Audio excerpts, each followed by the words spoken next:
প্রিয় BA third সেমিস্টারের ছাত্রছাত্রীরা, আজকে আমি যে বিষয় নিয়ে আলোচনা করব সেটি হচ্ছে তোমাদের যে ইতিহাসের মাইনর পেপার রয়েছে, যাদের অনার্স এবং জেনারেল উভয় ছাত্রছাত্রীদের জন্য আজকের এই ভিডিওটি অত্যন্ত গুরুত্বপূর্ণ হতে চলেছে।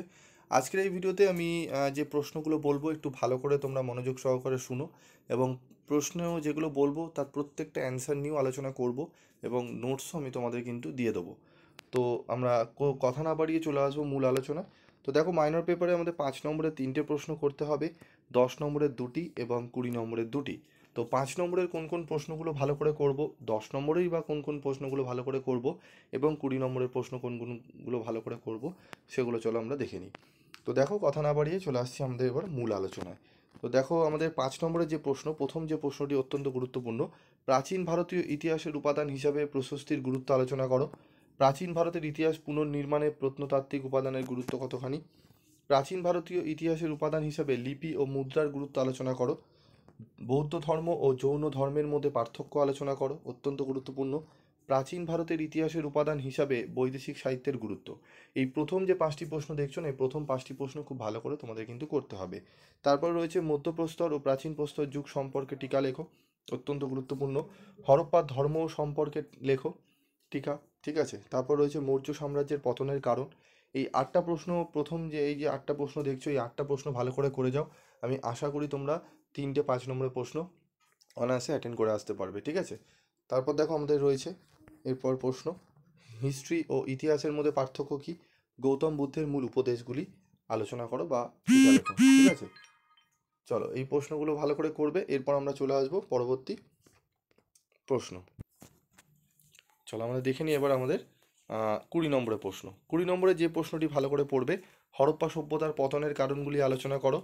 মগধ সাম্রাজ্যের উত্থানের কারণগুলি আলোচনা করো। এই দুটি প্রশ্ন অত্যন্ত গুরুত্বপূর্ণ। তারপর রয়েছে প্রাচীন ভারতের ইতিহাস পুনর্নির্মাণের প্রত্নতাত্ত্বিক উপাদানের গুরুত্ব।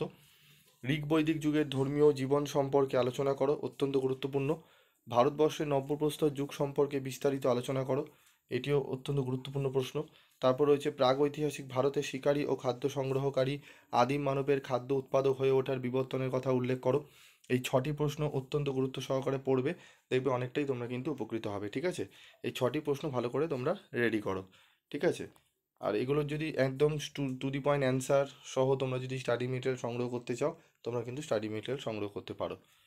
চলো, এরপর রয়েছে আমাদের 10 নম্বরের প্রশ্ন। 10 নম্বরের প্রশ্ন যেটি পড়বো, প্রথম প্রশ্ন, ষোড়শ মহাজন পথ সম্পর্কে আলোচনা করো। হরপ্পা সভ্যতার প্রধান বৈশিষ্ট্য বা নগর পরিকল্পনা সম্পর্কে লেখো, অথবা হরপ্পা সভ্যতার নগর কাঠামোর মূল বৈশিষ্ট্যগুলি আলোচনা করো। আর্য সমস্যা বিশ্লেষণ করো। ভারতবর্ষের ওপর আলেকজান্ডারের আক্রমণের প্রভাব আলোচনা করো, অত্যন্ত গুরুত্বপূর্ণ। প্রাচীন ভারতীয় ইতিহাসের উপাদান হিসাবে বৈদেশিক সাহিত্যের গুরুত্ব লেখো।